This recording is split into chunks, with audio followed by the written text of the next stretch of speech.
Then I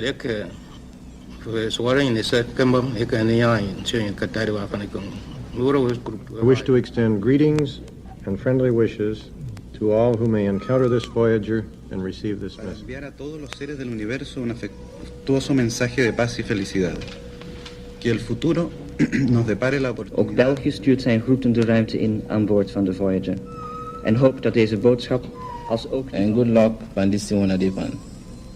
Salon, a member of the Committee on Outer Space, and we believe, say, this committee good for we... My dear friends in outer space, as you probably know, my country is situated on the west coast of the continent of Africa, a landmass more or less in the shape of a question mark in the center of... در کمیته استفاده صلحجویانه از فضای ماورای جو افتخار دارم شادباش‌های مردم ایران Ni strebas vivi en pace con la popolo della tutta mondo della Vi såg en nebulosa i en tub. En gyllene dimflock tyckte vi oss se. I större tuber kunde den sig te som 1000 solars ofattbara rum. Vår tankes svindel föreställde sig att den sig lyfte högt från jorden kring.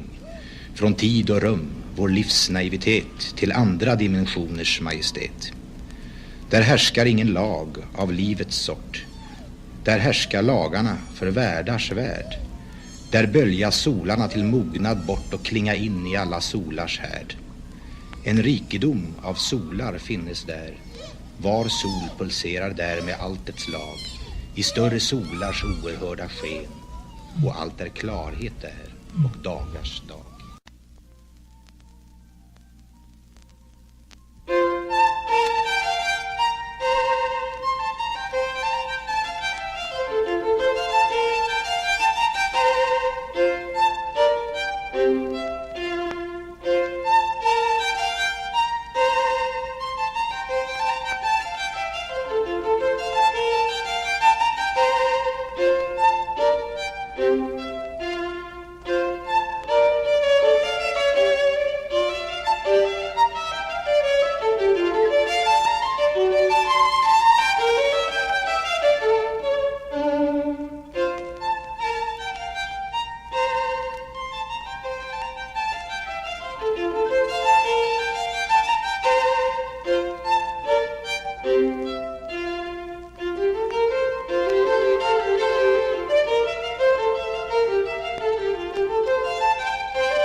As the Secretary General of the United Nations, an organization of 147 member states who represent almost all of the human inhabitants of the planet Earth, I send greetings on behalf of the people of our planet. We step out of our solar system into the universe seeking only peace and friendship, to teach if we are called upon, to be taught if we are fortunate. We know full well that our planet and all its inhabitants are but a small part of this immense universe that surrounds us, and it is with humility and hope that we take this step. Silema gemen, oitenis poteste chairete, eirenikos pros philos eleluthamen philoi. Paz e felicidade a todos. 各位好嘛，祝各位平安健康快乐。 Adanish lushulmu. Здравствуйте, приветствую вас. สวัสดีค่ะสหายนายธรณีพลพวกเราในธรณีนี้ขอส่งมิตรจิตมาถึงท่านทุกคน تحياتنا للأصدقاء في النجوم يا ليت يجمعنا الزمان. Salutări la toată lumea. Bonjour tout le monde.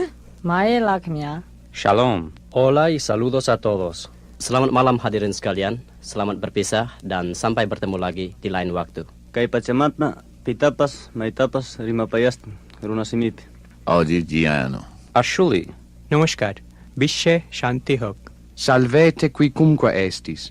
Bonam erga vos voluntatem habemus, et pacem per astra ferimus. Shalom. Hartelijke groeten aan iedereen. Herzliche Grüße an alle. अस्सलाम वालेकुम हम ज़मीन के रहने वालों की तरफ से आपको खुश आमदीद कहते हैं. Chân thành gửi tới các bạn lời chào thân hữu. Sayın Türkçe bilen arkadaşlarımız, sabah şeriflerinize hayırlı olsun. Konnichiwa, o genki desu ka? धरती के वासियों की ओर से नमस्कार. Yechidai chui an aur aganoisoid. Tanti auguri e saluti. Aibuan. Sian ibingalela makawe, snifisela inkonzo ende. Pria dumelisa marena. Sanada kaho. Polor anons, borgă cât nevin, diezerki mikamazuchuneren antin, fortuner. 안녕하세요. Witajcie, istoty zza światów. पृथ्वीवासीहरूबाट शान्तिमय भविष्यको शुभकामना. 各位都好吧，我们都很想念你们，有空请到这儿来玩。 Hälsningar från en dataprogrammerare i den lilla universitetsstaden Ithaca på planeten jorden. પૃથ્વી ઉપર વસનાર એક માનવ તરફથી બ્રહ્માંડના અન્ય અવકાશમાં વસનારાઓને હાર્દિક અભિનંદન. આ સંદેશો મળે વળતો સંદેશો મોકલાવશો. Пересилаємо привіт із нашого світу, бажаємо щастя, здоров'я і многоя літа. درود بر ساکنین ماورای آسمان ها. بنی آدم اعضای یک پیکرند که در آفرینش ز یک گوهرند. چو عضوی به درد آورد روزگار، دگر عضوها را نماند قرار. Želimo vam sve najlepše sa naše planete. ସୂର୍ଯ୍ୟ ତାରକାର ତୃତୀୟ ଗ୍ରହ ପୃଥିବୀରୁ ବିଶ୍ୱ ବ୍ରହ୍ମାଣ୍ଡର ଅଧିବାସୀମାନଙ୍କୁ ଅଭିନନ୍ଦନ. Muslayo mutiabantu bensieno mukama bawemirembe bulijo. नमस्कार. या पृथ्वीतील लोक तुम्हाला त्यांचे शुभ विचार पाठवतात आणि त्यांची इच्छा आहे की तुम्ही या जन्मी धन्य हो. 太空朋友，您好，您家爸爸，有影得来阮家坐哦. Üdvözletet küldünk magyar nyelven minden békét szerető lénynek a világegyetemen. Namaste. Telugu మాట్లాడే జనముల నుంచి మా శుభాకాంక్షలు. Milí přátelé, přejeme vám vše nejlepší. Namaste. कन्नडिगर परवागी शुभाशयಗಳು. सब लोगों ने मारो राम राम पहुँचे. हमें अठे राजी खुशी हाँ, तुम उठे राजी खुशी रह जाओ. Hello from the children of planet Earth. يا معشر الجن والإنس إن استطعتم أن تنفذوا من أقطار السماوات والأرض فانفذوا لا تنفذون إلا بسلطان. Saya ingin menyampaikan sekedar pesan singkat melalui satelit Voyager ini. Au-dessus des étangs, au-dessus des vallées, des montagnes, des bois, des nuages, des mers, par-delà le soleil, par-delà les éthers, par-delà les confins des sphères étoilées, mon esprit, tu te meus avec agilité, et comme un bon nageur qui se pâme dans l'onde, tu sillonnes gaiement l'immensité profonde, avec une indicible... मैं अपने मुल्क की जानिब से हमारे दोस्त जो खला में बसते हैं उनके लिए दोस्ती और खैर सगाली का पैगाम पेश करता हूँ। हमारी दिली ख्वाहिश है कि सारी दुनिया में अमन रहे और ये अमन जिंदगी के हर Liebe Freunde im All, als Vorsitzender des Weltraumausschusses der Vereinten Nationen und Vertreter Österreichs freue ich mich, Ihnen auf diesem Wege unsere Grüße. I should like to extend the greetings of the government and the people of Canada to the extraterrestrial inhabitants of outer space.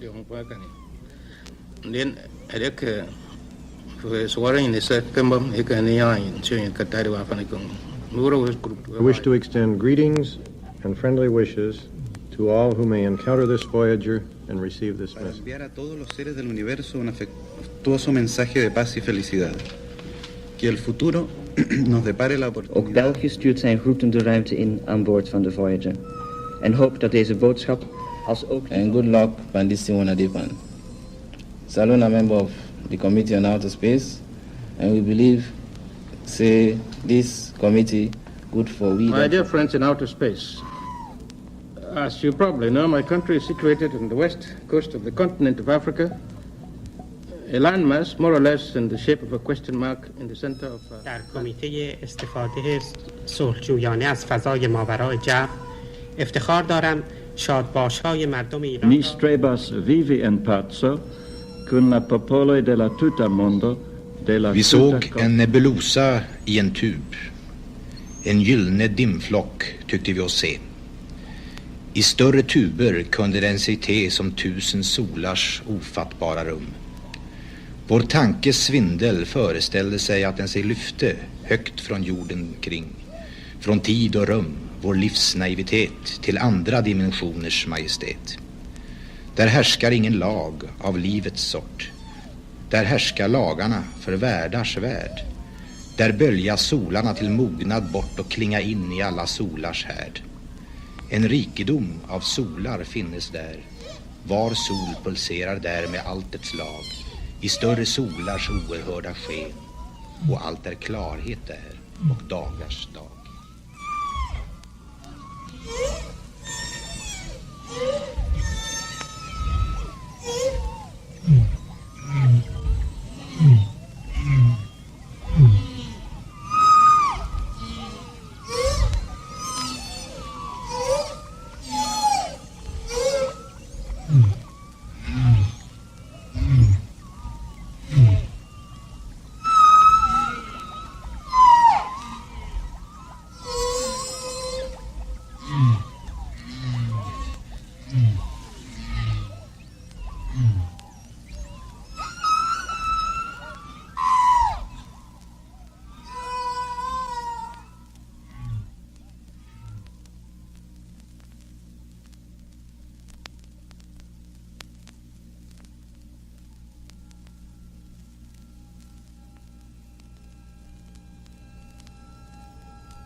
Who never ever learned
Chaka,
As the Secretary General of the United Nations, an organization of 147 member states who represent almost all of the human inhabitants of the planet Earth, I send greetings on behalf of the people of our planet.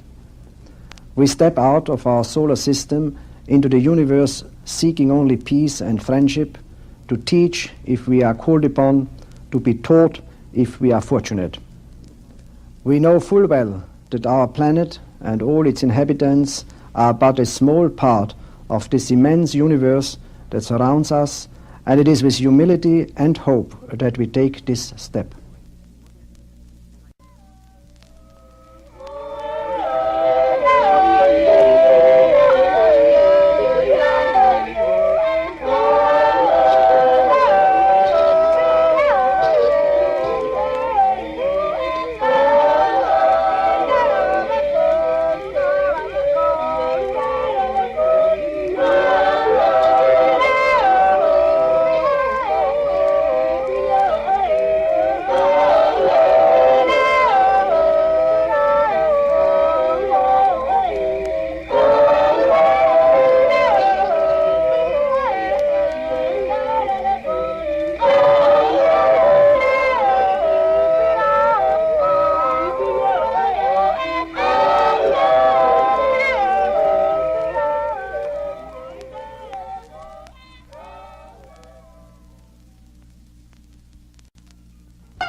يا معشر الجن والإنس إن استطعتم أن تنفذوا من أقطار السماوات والأرض فانفذوا لا تنفذون إلا بسلطان. صدق الله. Saya ingin menyampaikan sekedar pesan singkat melalui satelit Voyager ini. Au-dessus des étangs, au-dessus des vallées, des montagnes, des bois, des nuages, des mers, par-delà le soleil, par-delà les éthers, par-delà les confins des sphères étoilées, mon esprit, tu te meus avec agilité, et comme un bon nageur qui se pâme dans l'onde, tu sillonnes gaiement l'immensité profonde avec une indiscrétion. मैं अपने मुल्क की जानिब से हमारे दोस्त जो खला में बसते हैं उनके लिए दोस्ती और खैर सगाली का पैगाम पेश करता हूँ। हमारी दिली ख्वाहिश है कि सारी दुनिया में अमन रहे और ये अमन जिंदगी के हर Liebe Freunde im All, als Vorsitzender des Weltraumausschusses der Vereinten Nationen und Vertreter Österreichs freue ich mich, Ihnen auf diesem Wege unsere Grüße. I should like to extend the greetings of the government and the people of Canada to the extraterrestrial inhabitants of outer space.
Silema gemen.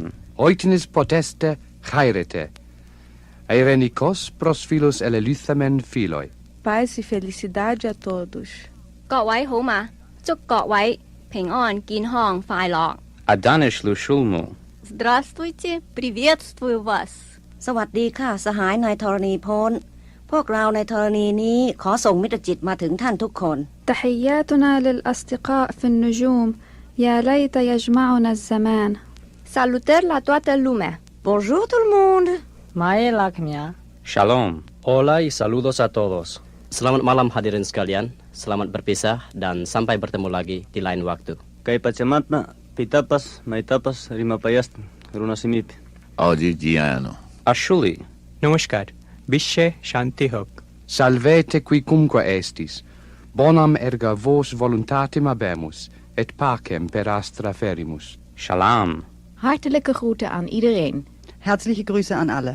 अस्सलाम वालेकुम हम ज़मीन के रहने वालों की तरफ से आपको खुश आमदीद कहते हैं. Chân thành gửi tới các bạn lời chào thân hữu. Sayın Türkçe bilen arkadaşlarımız, sabah şeriflerinize hayırlı olsun. Konnichiwa, o genki desu ka? धरती के वासियों की ओर से नमस्कार. Yechidai chui an aur aganoisoid. Tanti auguri e saluti. Aibuan. Sian ibingalela makawe, snifisela inkonzo ende. Ria dumelisa marena. Sanada kaho. Բոլոր անոնց, որ գտնվին դիեզերքի միքամազություններեն անտին, ողջույններ. 안녕하세요. Witajcie, istoty z zaświatów. पृथ्वीवासीहरूबाट शान्तिमय भविष्यको शुभकामना. 各位都好吧，我们都很想念你们，有空请到这儿来玩。 Hälsningar från en dataprogrammerare i den lilla universitetsstaden Ithaca på planeten jorden. પૃથ્વી ઉપર વસનાર એક માનવ તરફથી બ્રહ્માંડના અન્ય અવકાશમાં વસનારાઓને હાર્દિક અભિનંદન. આ સંદેશો મળે વળતો સંદેશો મોકલાવશો. Пересилаємо привіт із нашого світу, бажаємо щастя, здоров'я і многоя літа. درود بر ساکنین ماورای آسمان ها. بنی آدم اعضای یک پیکرند که در آفرینش ز یک گوهرند. چو عضوی به درد آورد روزگار، دگر عضوها را نماند قرار. Želimo vam sve najlepše sa naše planete. ସୂର୍ଯ୍ୟ ତାରକାର ତୃତୀୟ ଗ୍ରହ ପୃଥିବୀରୁ ବିଶ୍ୱ ବ୍ରହ୍ମାଣ୍ଡର ଅଧିବାସୀମାନଙ୍କୁ ଅଭିନନ୍ଦନ. Muslayo mutiabantu bensieno. Mukama bawe mirembe bulijjo. नमस्कार. या पृथ्वीतील लोक तुम्हाला त्यांचे शुभविचार पाठवतात आणि त्यांची इच्छा आहे की तुम्ही या जन्मी धन्य हो. 太空朋友，您好，您食飽未？有影就嚟阮家坐哦. Üdvözletet küldünk magyar nyelven minden békét szerető lénynek a világegyetemen. Namaste. Telugu మాట్లాడే జనముల నుంచి మా శుభాకాంక్షలు. Milí přátelé, přejeme vám vše nejlepší. Namaste. कन्नडिगर परवागी शुभाशयಗಳು. सब लोगों ने मारो राम राम पहुँचे. हमें अठे राजी खुशी हाँ, तुम उठे राजी खुशी रह जाओ. Hello from the children of planet Earth.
This is Voyager Launch Control. KSC weather on channel 20.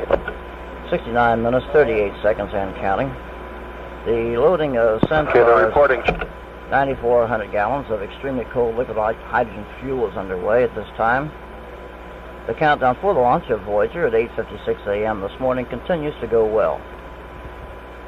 The loading of the gaseous helium, which is used to pressurize Centaur's propellant tanks, is also underway and should be completed at the T-minus 60-minute mark. One final built-in or planned hold remains in the countdown. This hold is of 10 minutes duration and comes at the T-minus 10-minute mark. Weather conditions are acceptable for this morning's launch attempt. The count now stands at T-minus 69 minutes and counting. This is Voyager Launch Control. This is Voyager Launch Control. The count now stands at T-minus 59 minutes, 54 seconds and counting. The loading of the gaseous helium used to pressurize Centaur's propellants has been completed, and preparations remain on schedule for the launch of Titan Centaur 6 with Voyager 1 at 8:56 a.m. Eastern Daylight Time. This is Voyager Launch Control.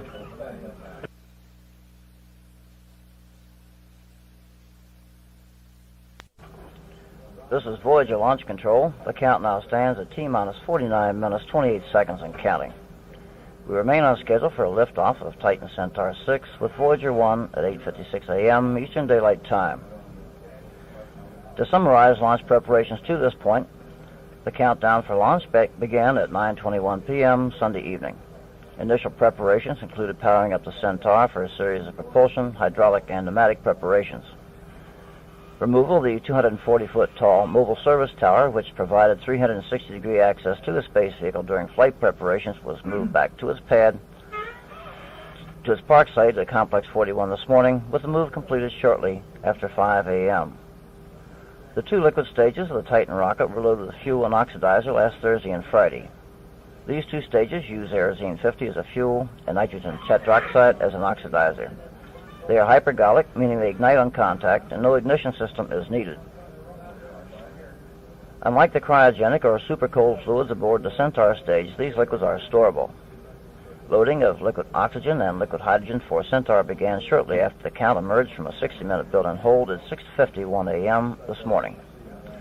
Some 2,800 gallons of liquid oxygen and 9,400 gallons of liquid hydrogen will be aboard Centaur at liftoff. Topping off of these propellants will continue until the final moments of the countdown to ensure that a full supply is aboard at liftoff. One built-in hold remains in the count. This is of 10 minutes duration and comes to the T-minus 10-minute mark. Weather conditions are acceptable for launch. Surface winds are 5 knots out of the southwest. The maximum winds at altitude are 45 knots out of the northeast at 92,000 feet. Cloud coverage is 2/10 from 1,600 to 2,500 feet, 2/10 from 12,000 to 15,000 feet, and 6/10 from 26,000 to 33,000 feet. The temperature at launch time should be about 80 degrees. All continues to go well in the countdown at this time. The count now stands at T-minus 47 minutes, 21 seconds and counting. This is Voyager Launch Control. This is Voyager Launch Control. The count now stands at T-minus 38 minutes, 25 seconds and counting. All continues to go well at this time. We're heading for a liftoff at 8:56 a.m. Eastern Daylight Time. A spin-up boost test of the Centaur boost pumps has just been performed. These two pumps are driven by hydrogen peroxide and deliver the initial charges of liquid hydrogen and liquid oxygen to the Centaur engines at the proper pressure for ignition. After ignition, the engine burn is self-sustaining through turbo pumps. The count now stands at T-minus 37 minutes, 54 seconds and counting. This is Voyager Launch Control. This is Voyager Launch Control at T-minus 28 minutes, 57 seconds and counting. The chill down of the Centaur's propulsion system with extremely cold liquid helium has been completed.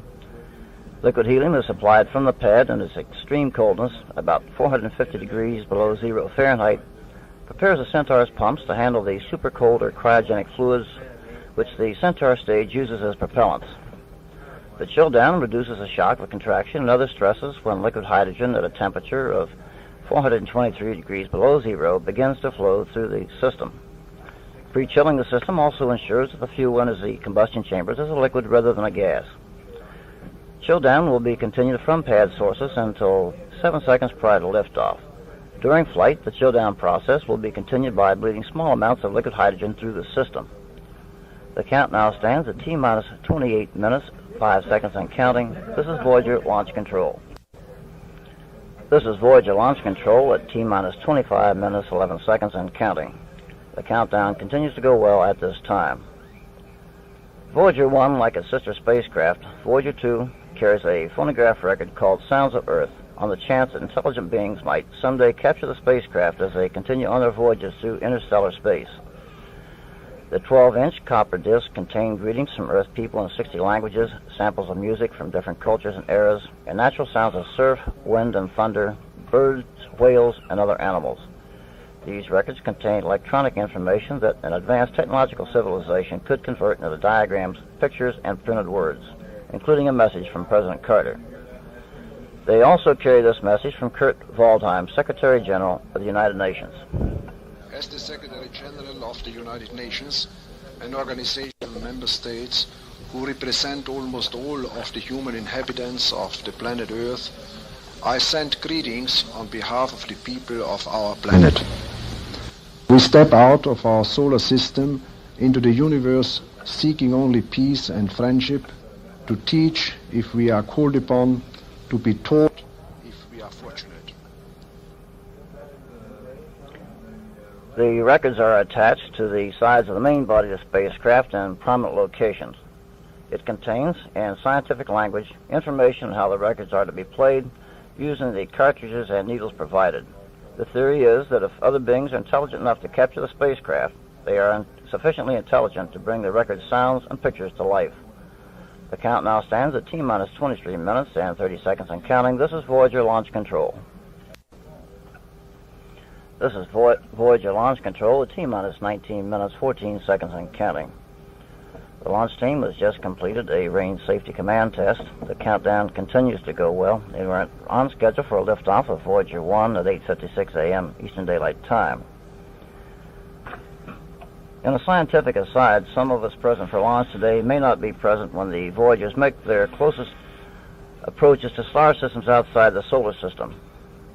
Both Voyagers will escape the solar system in the 1990s, traveling at a velocity of about 38,700 miles per hour. After leaving Saturn in 1980, Voyager 1 will be aiming at the constellation Ophiuchus and will make its first approach to a star in the constellation Ursa Minor 40,340 years after launch. Voyager 2 will pass within 1.1 light years, or 6.6 trillion miles, of that same star some 44,250 years after launch. About 525,000 years after launch, Voyager 1 will approach within 1.5 light years of a star in the constellation Taurus. Some 147,000 years after launch, Voyager 2 will pass within 2 light years of a star in the constellation Sagittarius. A light year is about 6 trillion miles. The count now stands at T-minus 17 minutes, 55 seconds and counting. This is Voyager Launch Control.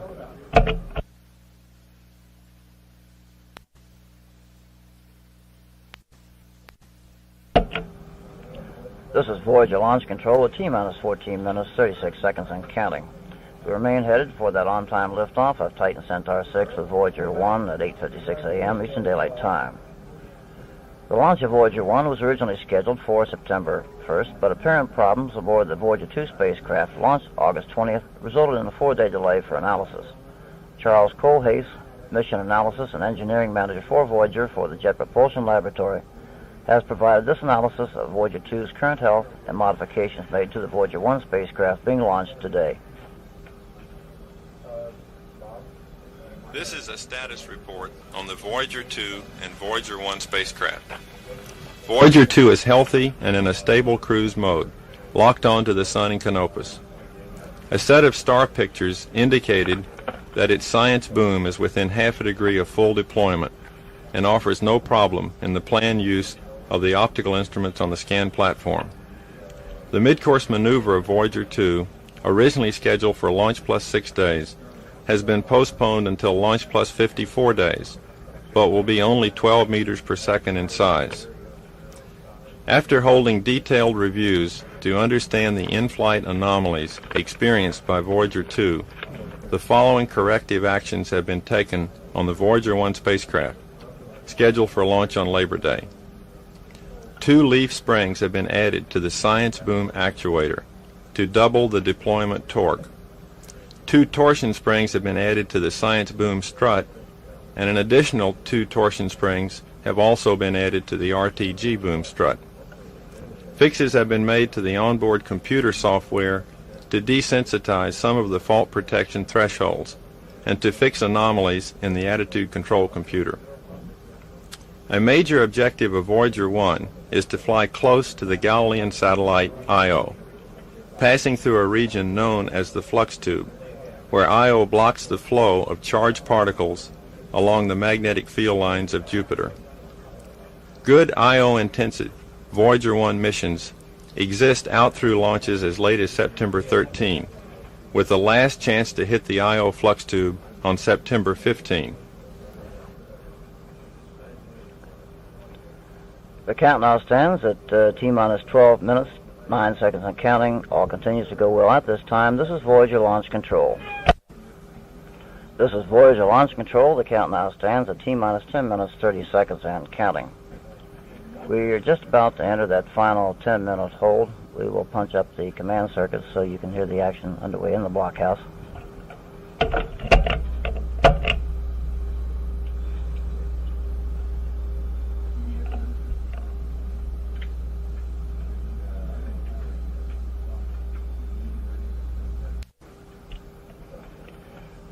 This is Voyager Launch Control. We are now on that final 10-minute built-in hold.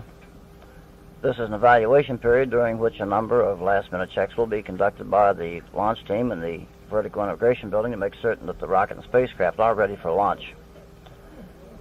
The 1,800-pound Voyager spacecraft being launched today is the second of two being hurled on ambitious survey missions of the outer planets.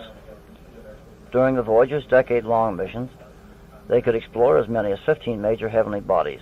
These include gigantic Jupiter, ring Saturn, several moons of both planets, and possibly Uranus. The twin spacecraft will be making measurements and taking close-up pictures, returning information to Earth that could shed new light on the origin and early history of the solar system and our own planet Earth. The Voyagers will swing past Jupiter at 4-month intervals in 1979 and fly past Saturn and its curious rings in 1980 and 1981. Voyager 2, launched August 20th, has the possibility of making a flyby of Uranus in 1986. Voyager 2 set a new speed record for a spacecraft when it was hurled toward the outer planets with a velocity of 32,325 miles per hour. Voyager 1 will set still another speed record for interplanetary hot rods. Its velocity at interplanetary injection will be 32,481 miles per hour. That's about 9 miles per second. The Jupiter-Earth distance at liftoff today is 497 million miles. Voyager 2, now underway for more than 2 weeks, will be some 8.7 million miles from Earth as of 3 p.m. today, traveling with a velocity of just under 22,000 miles per hour. Since launch, it has traveled a distance of 35.5 million miles along its curving trajectory. Approximately 7 minutes and 20 seconds remain in the 10-minute built-in hold. We remain at T-minus 10 minutes and holding. This is Voyager Launch Control.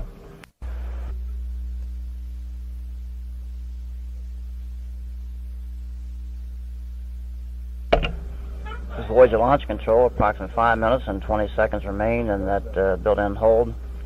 The Martin Marietta test conductor will shortly be pulling the test conductors to see if the various stages are ready for launch.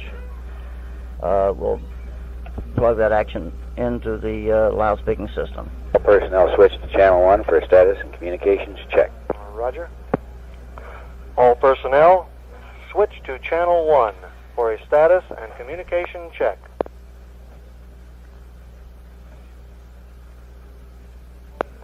This is a VTC for a status and communications check. CTC first. Roger. Centaur status check. Propulsion. Go. Hydraulics. Go. Pneumatics. Go. Flight control. Go. Vehicle power. Go. RF systems. Go. Telemetry. Go. Launch control. Go. Range safety command. Go. LOX control. Go. Hydrogen control. Go. Environmental control system. Go. Instrumentation. Go. CTC to VTC Centaur is go. Roger. Titan status report. Electrical. Go. Instrumentation. Instrumentation is go. Flight controls. Go. Flight safety. Flight safety go. Facilities propulsion. Go. Sequencer. Go. ALRC. ALRC is go. LCC. Go. Quality. Quality go. Engineering. Engineering is go. VTC Titan is go. Roger. SRM for a status check. Engineering. Engineering is go. Instrumentation. Instrumentation go. VTC SRM is go. Roger. Spacecraft. Spacecraft is go. Roger. Range. Range is go. Pad safety. PSO is go. Roger. Launch director. Roger. Resume the count at the end of the built-in hold. Roger. Sequencer is VTC. Go ahead. We'll pick up the count at 12:46 GMT. Roger. On my mark. Standing by.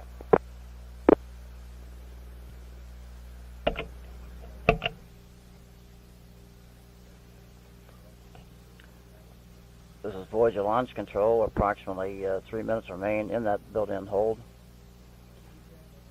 This is Voyager launch control.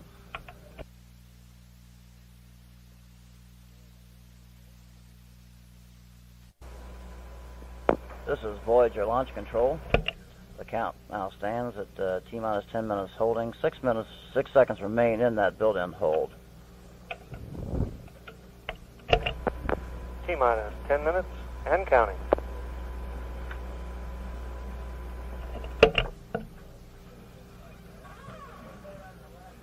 We have just emerged from that final 10-minute built-in hold. This is the 7th and final mission now planned for the very successful Titan Centaur rocket. It was a launch vehicle for the twin Helios missions carrying spacecraft in towards the Sun. It launched its Wind Viking missions to Mars in 1975, and it was a launch vehicle for Voyager 2 on August 20th. Titan Centaur stands 160 feet tall, and the rocket stages measure 10 feet in diameter. At liftoff, those twin solid rocket motors will produce 2.4 million pounds of thrust. The solid rocket motors will be jettisoned at approximately 2 minutes after liftoff at an altitude of 36 miles. Those expended solid motor casings will impact in the Atlantic Ocean approximately 170 miles east of Cape Canaveral 10 minutes after launch. The Titan and Centaur stages will be burned sequentially to place Centaur and Voyager in a 105-mile-high parking orbit 9 minutes and 38 seconds after liftoff. After a 43-minute coast period, the Centaur stage will be reignited to the west of Australia for a 5.5-minute burn, which will bring spacecraft velocity up to 28,500 miles per hour. After Centaur separation, Voyager's propulsion module will be ignited and burn for 43 seconds to raise its velocity to 32,481 miles per hour. Propulsion module, mission module separation will occur 74 minutes after liftoff. The count now stands at T-minus 8 minutes, 22 seconds and counting. This is Voyager launch control. This is Voyager launch control. The count now stands at T-minus 5 minutes, 50 seconds and counting. All continues to go well, heading for liftoff of Voyager 1 from Complex 41 at 8:56 a.m. For the information of those viewing the launch from the KSC Cape Canaveral Air Force Station area, Complex 41 is located at a distance of 20,000 feet from Press Site 3 to the southeast of the Vertical Integration Building. The distance from the launch pad to the NASA Causeway viewing area is approximately 27,000 feet. It is about 12 miles to Jetty Park at Port Canaveral and to Titusville, and about 15 miles to Cocoa on the mainland. The count has now reached T-minus 5 minutes, 10 seconds and counting. All continues to go well at this time. All continue to look well at this time.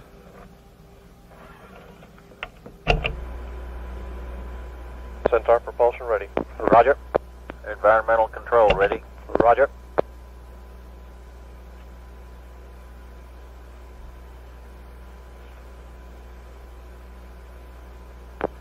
T-minus 2 minutes, 30 seconds. All Titan recorders to on. Recorders running.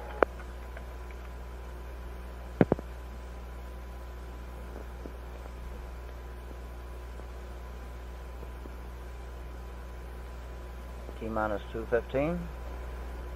We are rating a range clearance to launch.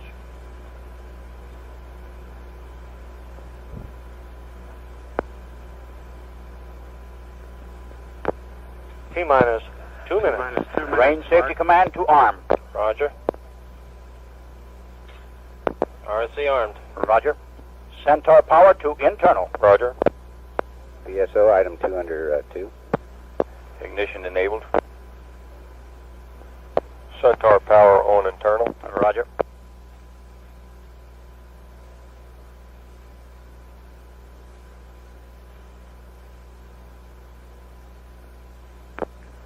$90 seconds. Secure and LH2 tank. Roger.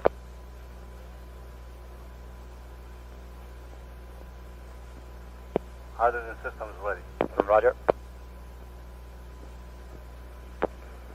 75 seconds. Pneumatic tray. Roger. Securing center lock stopping. Roger.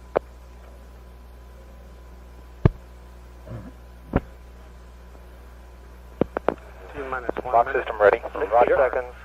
Arm permit switch to auto. Auto.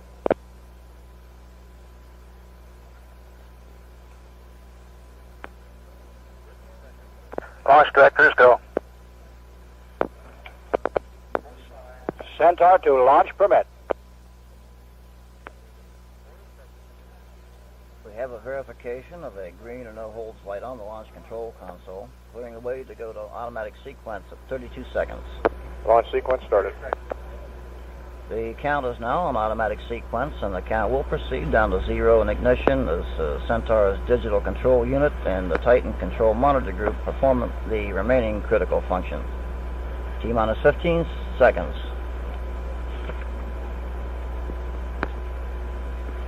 T-minus 10, 9, 8, 7, 6, 5, 4, 3, 2, 1. MDS. We have ignition. We have a liftoff. Roll program is in on time. Vehicle response is normal. TVC bus voltage look good. Tank pressures look good. Okay, MDS. Pitch program was in on time. Vehicle response was normal also.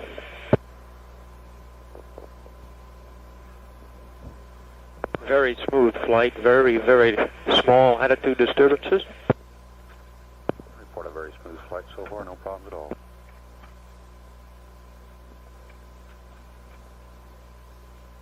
TV tank pressures look T very plus good. 40 seconds. Solid motor chamber pressures look very good. Very smooth flight. Very smooth flight so far, no problems at all. Vibration levels appear to be very low. T plus 1 minute. DCU appears to be performing normally. Vehicle response remains very light, very little steering. Everything looking very good so far, no problem at all.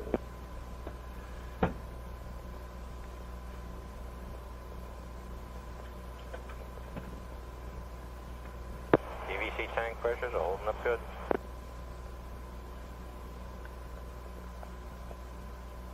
Go ahead. The hydrogen vent valve has been opened on time. Everything's still going very smooth, no problems at all. VIB safety, copy. Forward bearing reactor has been jettisoned, or has been activated, separated. Forward release has been activated, Mark 1, everything going good. We have shut down of the solid rocket motors. Solid shut off. Start system securing center. Safety 1, this is We've VIB ignited safety. the Titan stage 1. There's separation. Chamber pressures look very good. Hydrogen tanks have been vented. Separation is being We have confirmed. jettisoned the boosters from the Titan. Hydrogen tank is vented. T plus 2 minutes 20 seconds.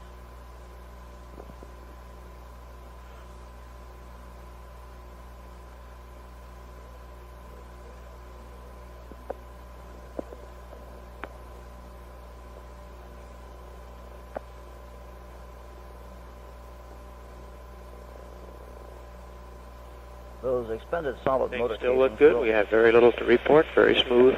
Their impact downrange about 170 miles east of the Cape, 10 minutes after liftoff. we're out of data here. Coming up on the 3-minute mark. 40 bits?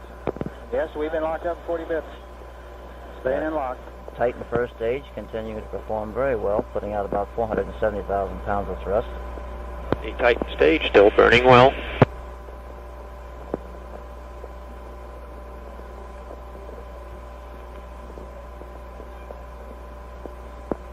That Titan first stage still has approximately 1 minute left to burn.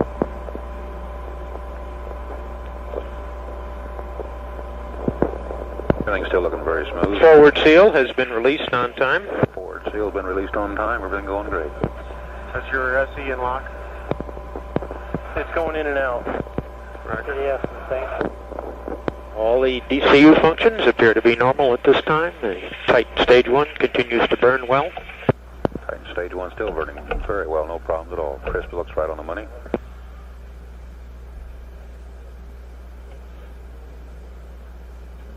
T plus 4 minutes. 15 seconds left to burn.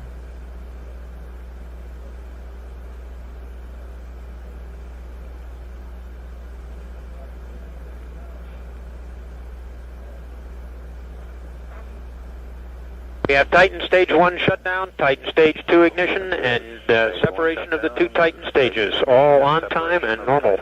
2 from 1. Everything going good. Titan Stage 2 seems to be burning well. Shroud has been jettisoned. Jettisoned, Mark 7. Shroud jettison appeared to be normal. Those events took place some 270 miles downrange at an altitude of about 75 miles. No problem at all. The S2 engine, S2A engine is on. It is now off and the yaw engine on. This is per program. Plus 5 minutes. Some 2 minutes and 40 seconds remaining. Yes, sir, NCC has decayed as expected. Titan second stage.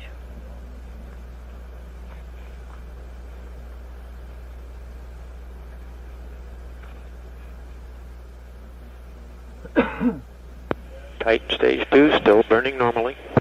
Everything's still burning normally, looking very good on the crisp. Yes, just had a glitch in the data there. The Y1 engine is off and Y2 is on. We're locked back up. Roger. And the Y2 is off, all on time. Events occurring right on time, no problem at all. Crisp still looks very good, right on the money.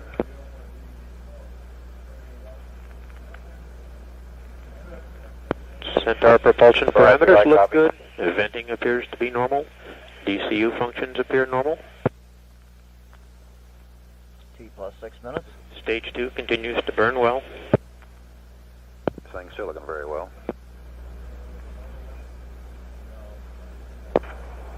PSO to VTC. Go ahead.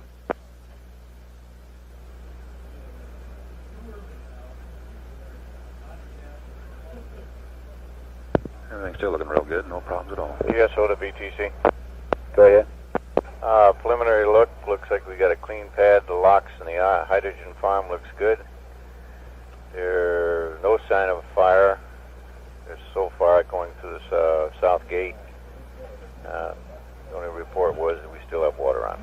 Roger, it'll stay on for another 4 minutes here. Understand. And that was a report on the pad condition at Complex 41 after liftoff.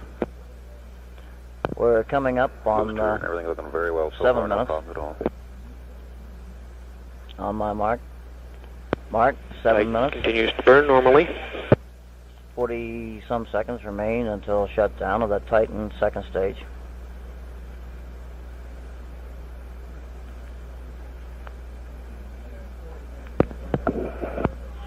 MDS had a glitch in the data. Locking back up.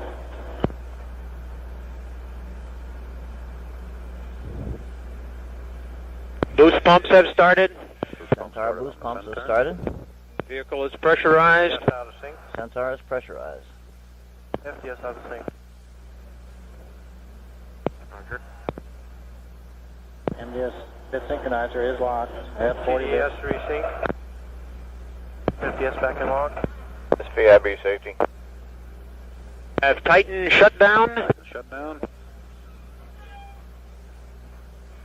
We have Titan Centaur separation. We have Titan Centaur separation. We have pre-start on the Centaur. Centaur's got pre-start. Main engine start. Both engines are up and burning well. Both engines up and burning well. Chamber pressures look good. All pressures look good. All pressures looking good. First burn of the Centaur stage will last for a minute then. DCU functions look good. It looks like the Centaur is off and running fine. Took place some 960 miles down in range at an altitude of about 105 miles.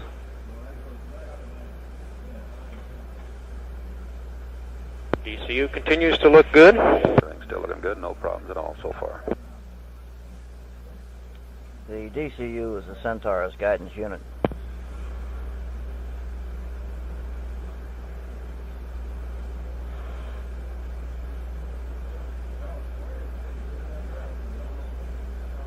All events in this flight have occurred on operating schedule. on Antigua data here. The data appears to be pretty good.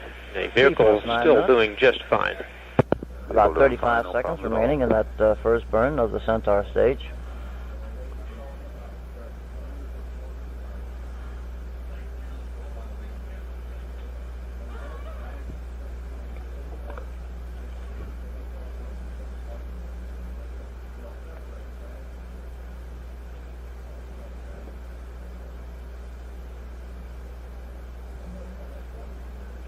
T plus 9 minutes, 30 seconds.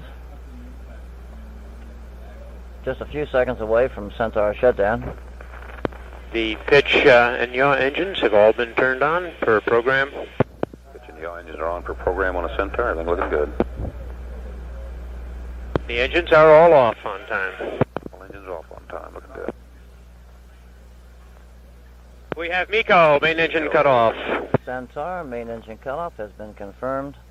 MECO appeared to be normal. Centaur and Voyager are now on a 105-mile-high parking orbit, heading down over the South Atlantic on a trajectory which will carry them south of the tip of Africa, Data now, Wall, until we get and again to the north and the west of Australia. When's that due?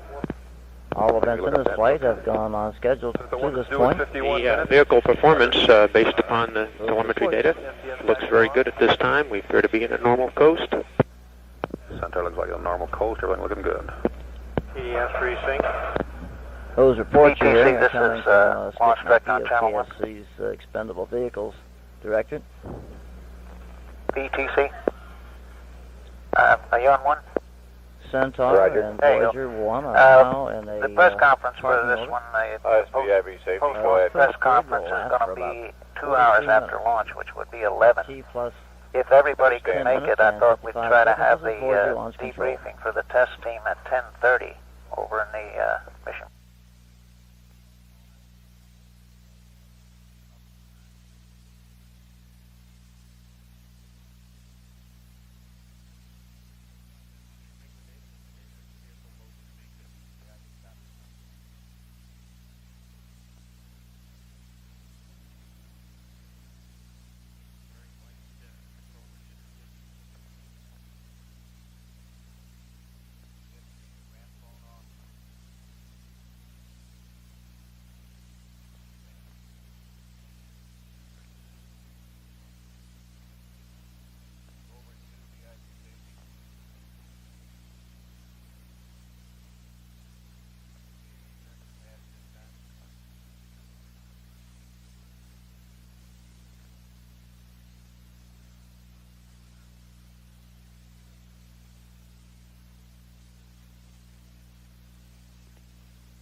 This is Voyager launch control with T plus 20 minutes and 20 some seconds. Centaur and Voyager 1 remain in that 105-mile-high parking orbit. Approximately 32 minutes remains before we have the restart of the Centaur stage. All continues to go well at this time. This is Voyager launch control with T plus 20 minutes, 49 seconds.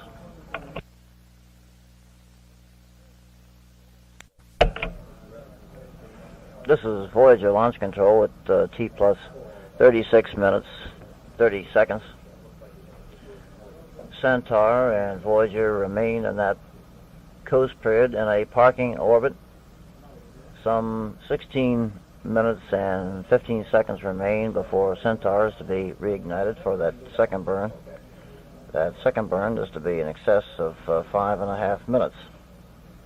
And that should be coming up in approximately 16 minutes from now at T plus 37 minutes. This is Voyager launch control.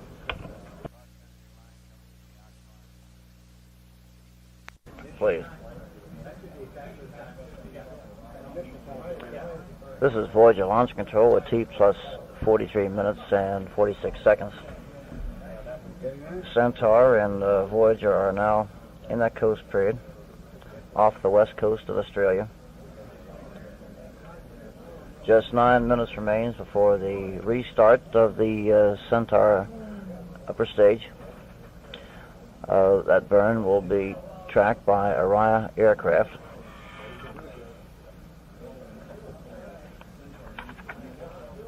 The duration of this burn will be in excess of 5.5 minutes, and that burn is now at just slightly in excess of 8.5 minutes away at T plus 44 minutes and 30 seconds. This is Voyager launch control.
This is Voyager launch control with T plus 51 minutes and 50 seconds. We're just about 1 minute away from the restart of that Centaur stage. We'll press up the command channels coming back so you can hear what they're saying as we near that burn. Synchronizer is locked up here now. It's been flicking around, now it's locked up.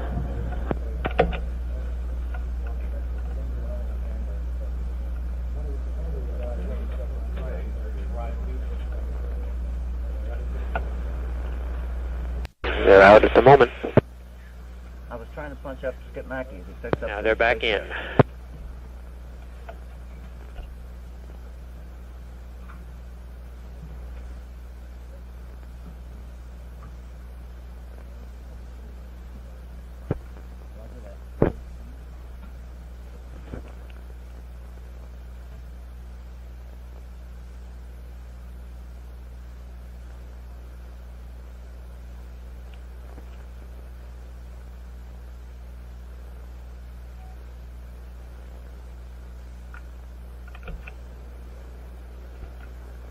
Circ pumps are on, I believe, based upon a little bit of data here. We went right back. We started the engines. Both Centaur engines are up and burning well, and the feedback pots indicate that we are in good control.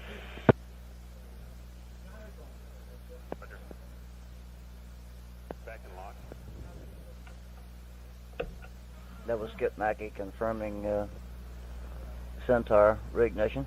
This burn should be in excess of 5.5 minutes. That burn was started to the northwest of Australia, being tracked by a Raya aircraft. A little piece of data here indicates that the guidance has been enabled and is steering the Centaur at this time, and the vehicle looks very good.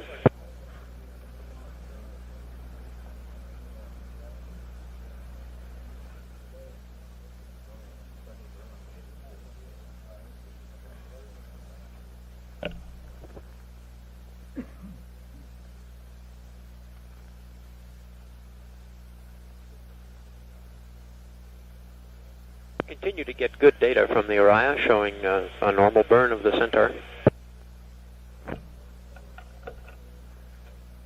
90, very good. Engineering 72.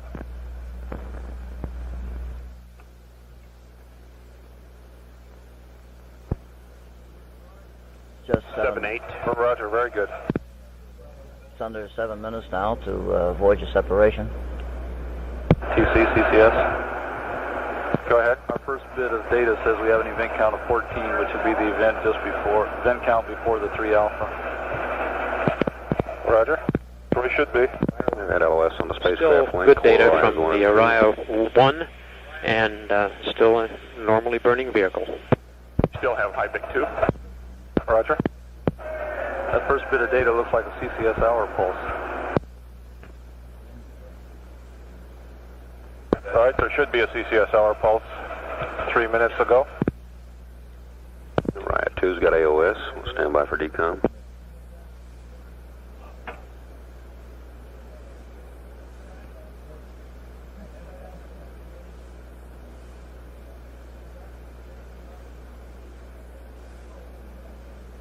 Still showing good Orion 1 data and a normally burning vehicle. Launch vehicle still looking good.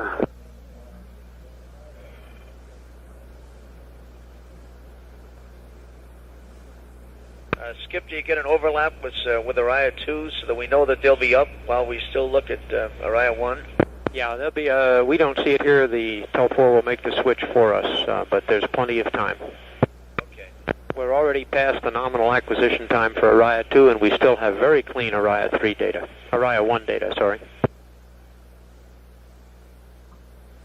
We have burned 3 minutes on the Centaur and can continue to burn well. We have had LOS, Orion 1. Orion 1 has lost signal.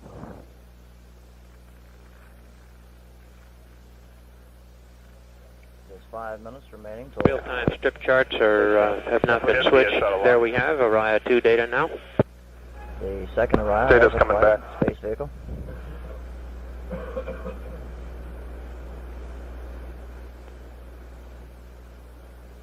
Everything we can see down here, Ops, looks good.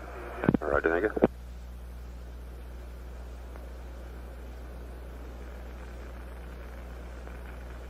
MDS headed bridge.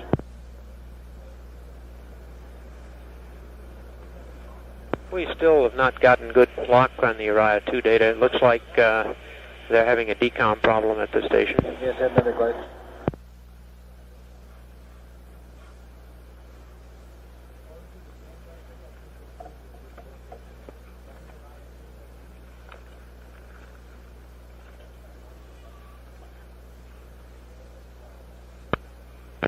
Still no Uriah 2 data to look at. Understand they have the signal, but we're not getting it here.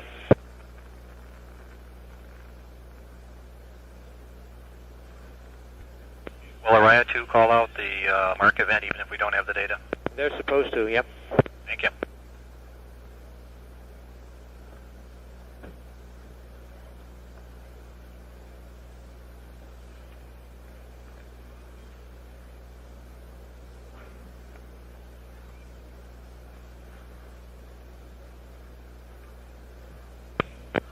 We're having Telforce switch among all the available sources looking for something that's coming in good, but at this time we don't see any data.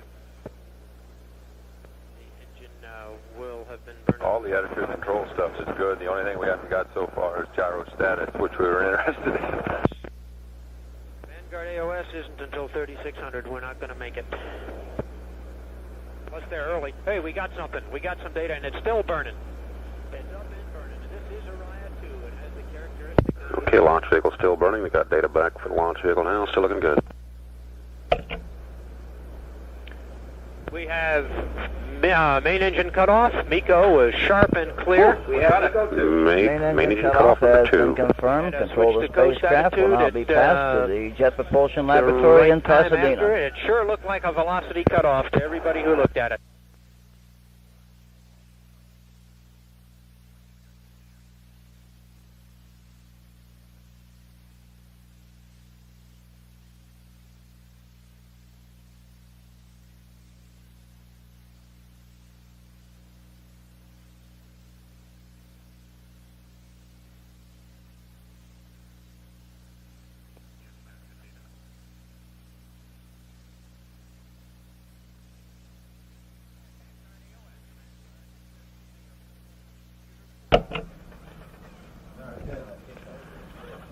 Confirmation of the shutdown of that Centaur final stage has been confirmed. Control of the spacecraft now passes to the Jet Propulsion Laboratory in Pasadena.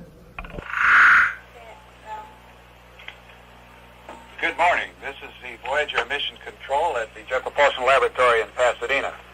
I'm Alan Wood, and we have the good fortune this morning to have with us again Ron Draper, who is a mission analyst for the Voyager and Voyager Engineering Design Chief.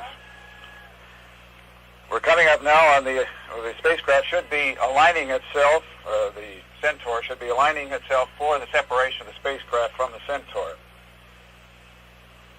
The purpose of the alignment is what, Ron? Simply to get us started in the right direction. And when we then get the separation event, the springs push us off, and we then are on our own, and we then stabilize again on that attitude that the Centaur set us up on. Then we take over, and shortly thereafter we will ignite the 100-pound engines, 5-pound engines for control, then ignite the solid rocket, which really injects us on our own orbit out to Jupiter. The next event will be the turning on of the command and computer subsystem clock, which is the master clock on the spacecraft that times all of the events for the whole mission. As a matter of fact, that clock will actually, once it's started by the Centaur, will cause us to fire the separation event itself, and we then separate on our own right from the vehicle. Following the turn on of the clock, we'll have spacecraft separation, probably in about a minute and a half. That's right. Now, shown on the hard copy at this time is a photograph showing the spacecraft in its launch configuration. And the science boom and the RTG booms are both down next to the side of the spacecraft to give it strength to protect it as we then inject it in its orbit. Separation takes place at this location between an adapter that we build to go to the Centaur and the spacecraft itself.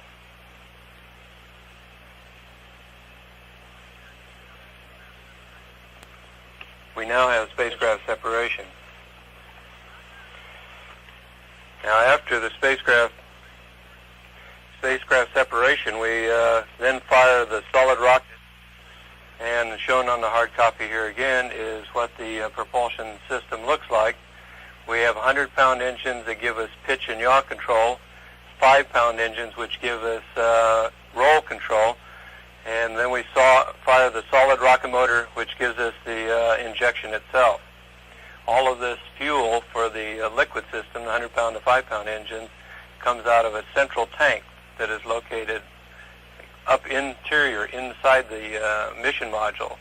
And when we get ready to jettison the propulsion module, we separate at the location indicated here where this 4x4 strut arrangement combines with the propulsion module structure. Okay, we have confirmation that the propulsion module has started,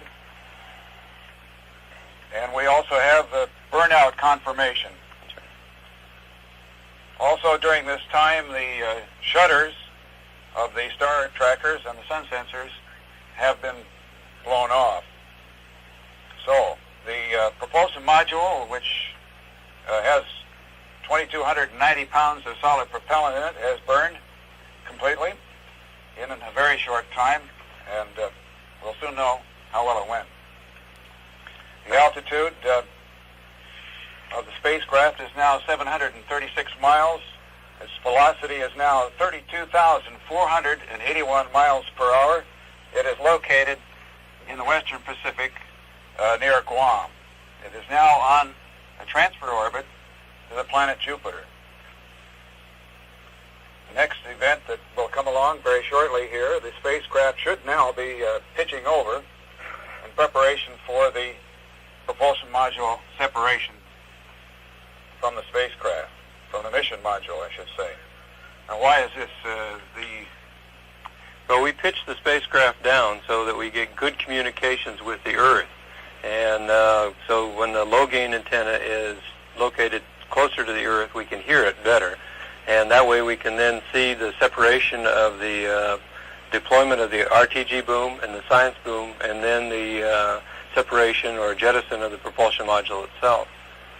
At this time, we are coasting with the, as the model indicates, with the RTG boom and the science boom both latched down to the side. We've finished using the solid rocket motor, and we are using the 5-pound rocket motors at this time for control.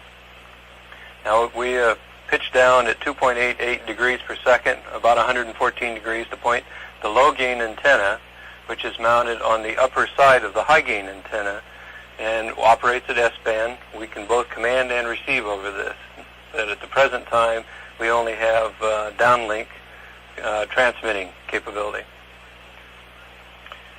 Okay, we have confirmation now that the science boom has deployed and the RTG boom has deployed. So now the spacecraft has begun its rather elaborate procedure of unfolding itself in space. Of course, as you remember, Alan, the last time we did this, we had the RTG fully deployed and latched in position, but the science boom did not get an in-lock indication, and later we determined that it's very nearly in the right location, but the microswitch never did give us an in-lock indication. It may actually be fully locked in position. On the photograph now, on the hard copy, we actually see all of the booms deployed. At this time, the PRA and PWS science instruments antennas and the magnetometer boom have not yet deployed. So presently we have the RTG boom starting deployment and the science boom starting deployment, and we will get an in-lock indication for each of those shortly. The next event that should come along will be the slew of the high-rate slew of the scan platform, and that will be to Do what, Ron? That's to protect the science instruments. The way we had to latch the science scan platform was in such a way as that if we deployed it and then acquired the sun, the sensitive instruments would be pointed at the sun. So we rotate the scan platform around so that it looks at a science calibration target, gives it a place to hide as we do the sun acquire maneuver. This way there is virtually no likelihood that a science instrument would see the sun, even if we had to go through 4-pi steradian, look for the sun as we started to last time. The scan platform, of course, is the portion of the science boom which contains the optical instruments, which have to be pointed at the planets Jupiter and Saturn and the satellites as they go by, and that is why it's mounted on the end of the boom, and so it can be moved down. That's correct, Alan. We should be now at a point where that process begins. While we're waiting for those to take place, I'll show a photograph of what those science instruments look like out on the end of the science boom. And they are very large science instruments. We have something like 125 kilograms of science on board the spacecraft, of which most of it is located out here in the science boom. We have an iris, which stands for infrared radiometry and spectrometry, a photopolarimetry instrument, the narrow-angle TV camera or imaging, wide-angle imaging, and we have an ultraviolet spectrometer over here next to the iris. For the non-metric people, that's about 254 pounds of instruments out there. That's right, Alan. We'll eventually get all of the system of the world converted here.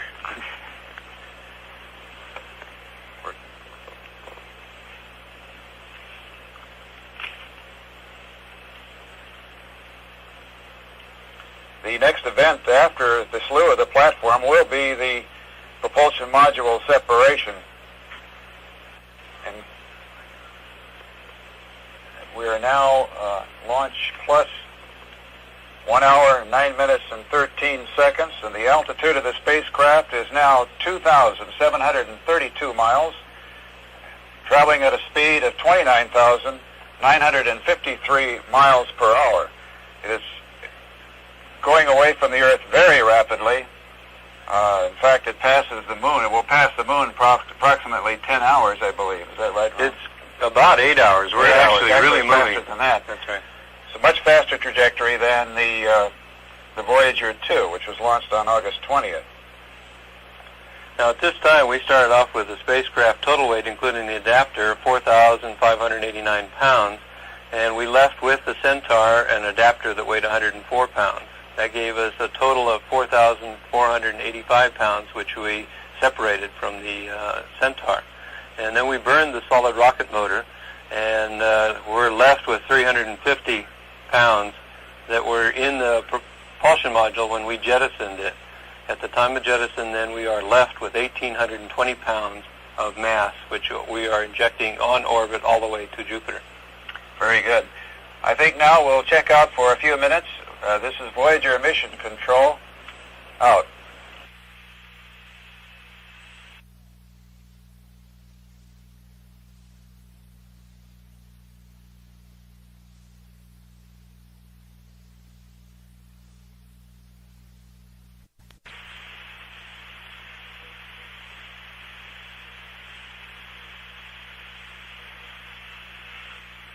Voyager Mission Control. We just have had confirmation of the separation of the propulsion module from the mission module.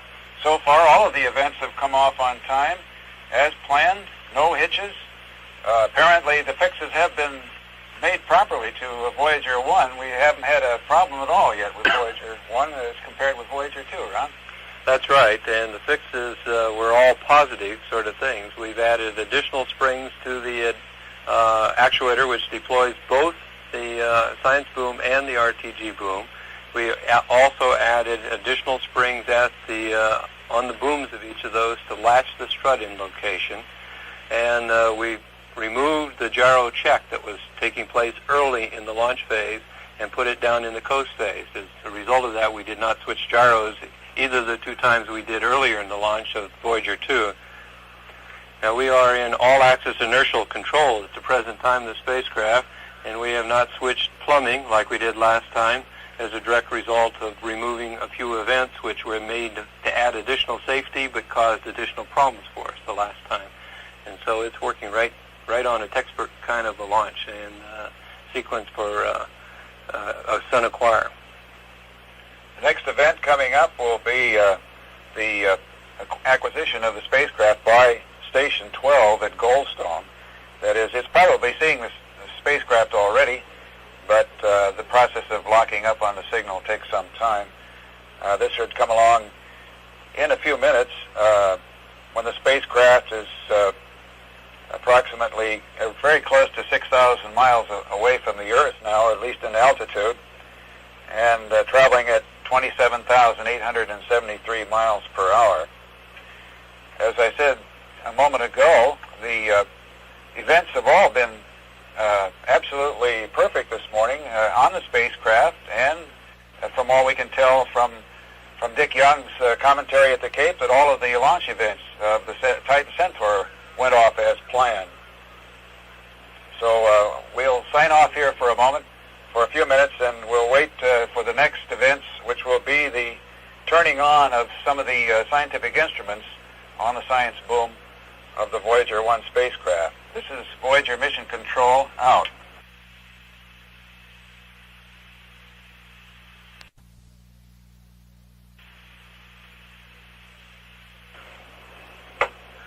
This is Voyager Mission Control. We now have confirmation that the station at the Goldstone, Station 12, is now in two-way lock with the spacecraft. We also have confirmation that both of the latch springs, the latch micro switches, have sent signals to the ground that they are in place. The booms, both booms, are fully deployed with the struts locked in place, and that's another milestone for Voyager 1 performance over Voyager 2.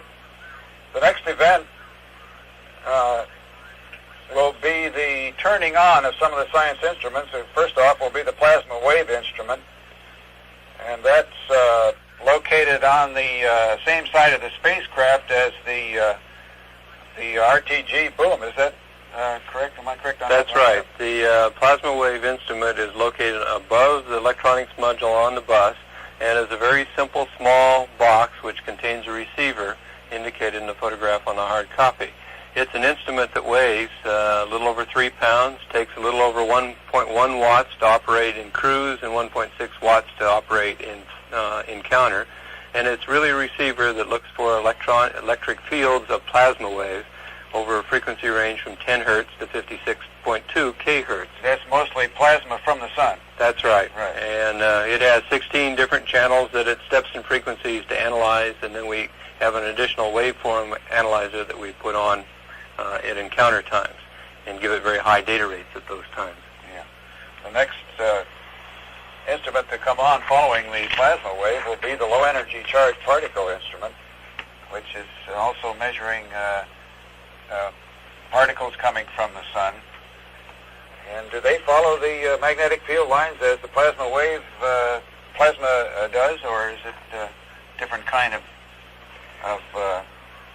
radiation from the sun? Is it a straight line, or is it float by like a wind, or what? I believe, but I'm not a scientist, that these particles are on the magnetic lines coming from the sun. And this instrument has a little turret that rotates, and is indicated here on the hard copy camera. The upper part are the detectors, and they move with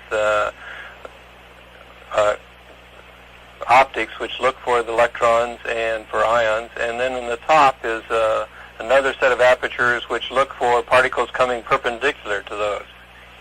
Now this instrument weighs about 14.5 pounds and takes 5 watts to operate it, and it's working in electrons with energy ranges from 6,000 volts to 10 megavolts, protons 10 kvolts to 150 megavolts per nucleon, and then it looks for heavy nuclei all the way up to iron. So that's a lot of science from the sun. The next event will be the magnetometers on, and we have confirmation that the magnetometers are on, and I believe we did get confirmation that the plasma instrument and the low-energy charged particle instrument are on.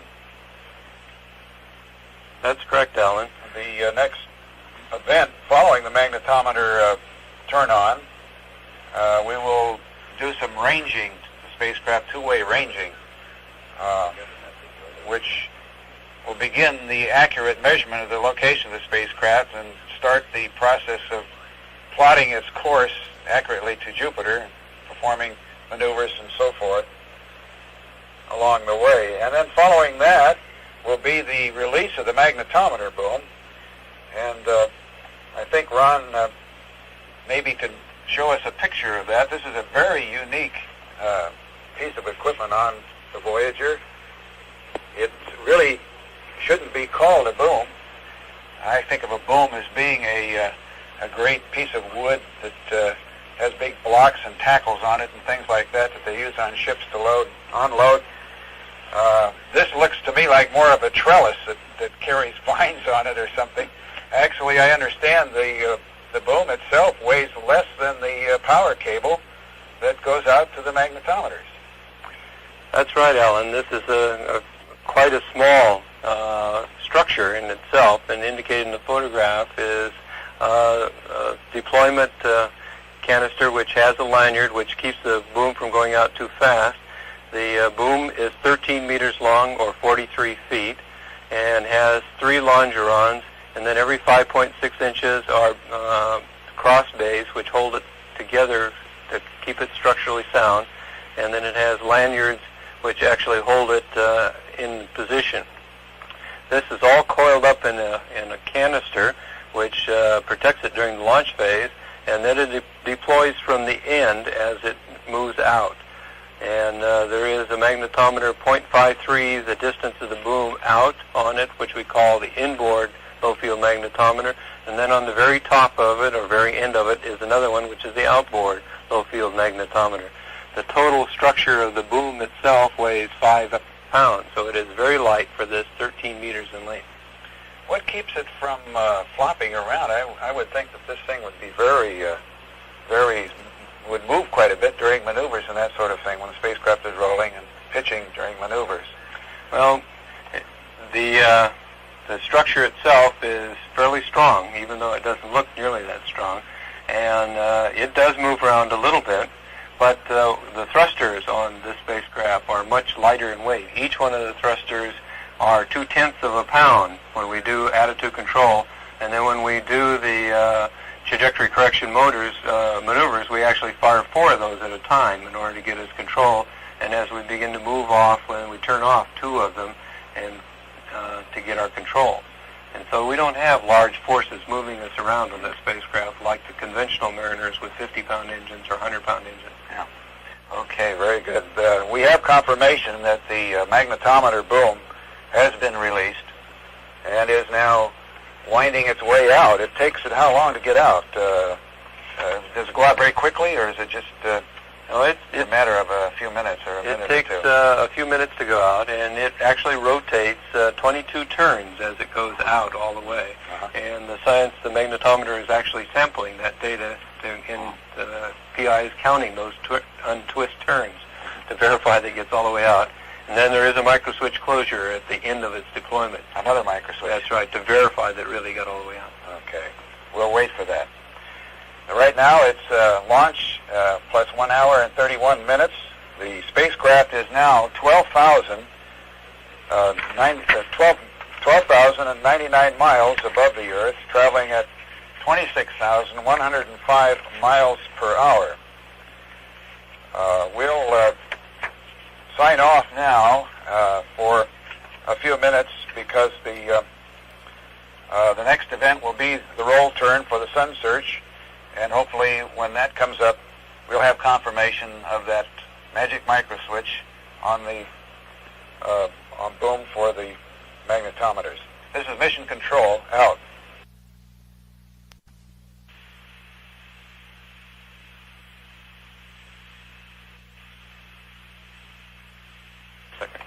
This is Voyager Mission Control. We have confirmation that the magnetometer boom is extended. We are now coming up on the start of the roll turn for the sun search.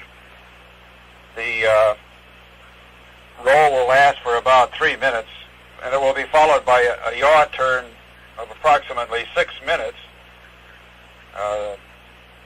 This is to align the sun sensors in the proper direction to view the sun, which will put the spacecraft in a stable position, at least in one axis. And then there is a slight offset built into this so that the sun sensor is not looking directly at the sun. It can't do that, as I understand it. Is that correct, Ron? So what we actually have is we will start this minus 14.5 degrees, which will bring us around, and then we'll yaw minus 51 degrees, and that'll point us directly at the sun. But as soon as we have sun acquired, and then we start doing the Canopus acquire, at the conclusion of the Canopus acquire events, we will then bias the spacecraft off 11 degrees in pitch, 11 degrees in yaw, which will point the low-gain antenna closer to Earth, improving our communications, and also having the sun sensor look at a part of the sun look at a part of the sun sensor, which we only use during the early part of the mission. I see. Which, with this intense sun that we have now, will only do any damage that it does at that point, as opposed to part we need out at Jupiter or Saturn. Now, we will have good communications, however. Even though we're pointed towards the sun, the low-gain antenna will be able to transmit data from the spacecraft. That's right. Now, we have indication from the magnetometer people that the boom was deployed as we expected, with the right number of turns, and fully deployed. Very good. So, Voyager 1 has been performing almost flawlessly this morning, except we had one minor glitch. There was a plumbing swap a while back, which means that the one set of thrusters was switched to the second set of redundant thrusters. What does this mean to us?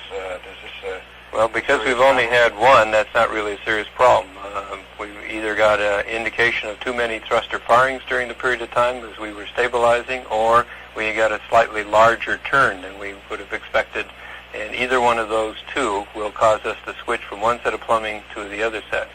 And if we were to get a similar event again, the next time we would switch the electronics, or hearby as we call it, and rather than the plumbing.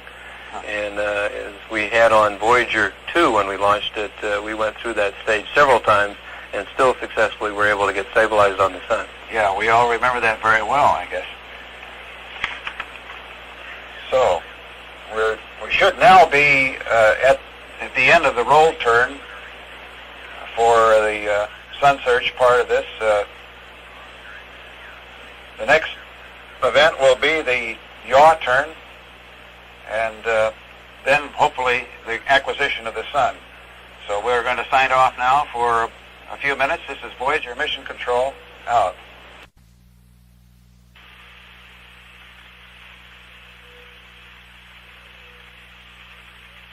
This is Voyager Mission Control. We have confirmation that the yaw turn has started in this sequence to locate the sun on the star, locate the sun sensor facing the sun.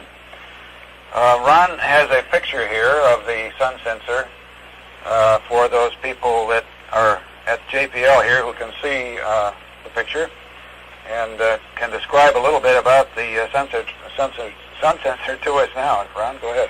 This is a photograph showing the interior and the electronics of the sun sensor. The two detectors are totally redundant for both the pitch and yaw, each of these.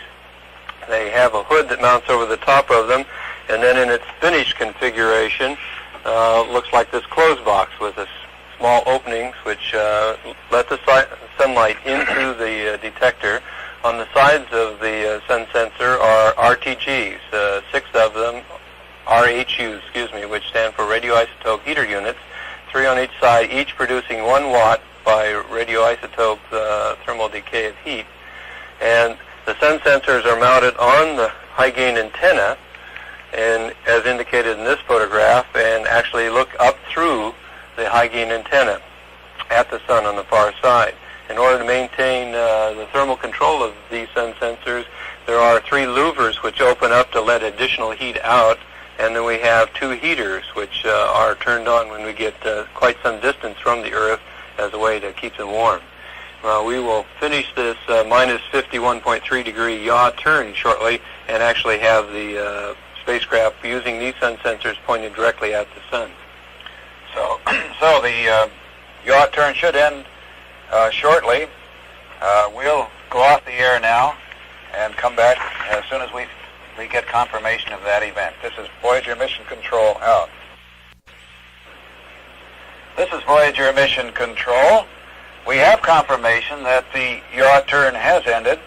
The spacecraft is now 18,442 miles, 242 miles above the surface, traveling at 25,278 miles per hour.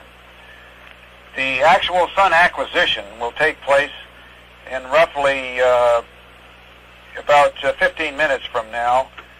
So actually, we have the sun in the field of view of both the wide-angle portion of the sun sensor and the narrow-angle field of view of the sun sensor. The guidance and control analyst has just reported. Very good. So we are actually in the sun-acquired position, but we're in all-axis inertial control at the present time. So that means that the enabling of the sun sensor itself, or of that part of the attitude control system, comes later. That's right, but the sun is actually there, ready to be acquired.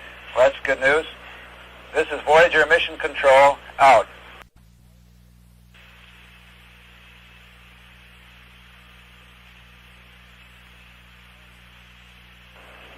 This is Voyager Mission Control.